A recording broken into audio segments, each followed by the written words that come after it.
Welcome to the phone transformer. In today's video, we'll show you how to delete photos in Android Mobile. Let's get started. Step 1. First, unlock your phone and find the Gallery app. It's usually on your home screen or in the apps drawer.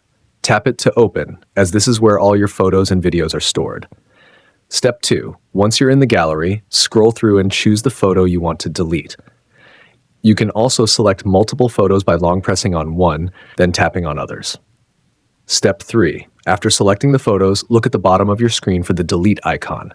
Tap it, then select Move to Trash. Your photo is now removed from the main gallery, but it isn't deleted permanently just yet.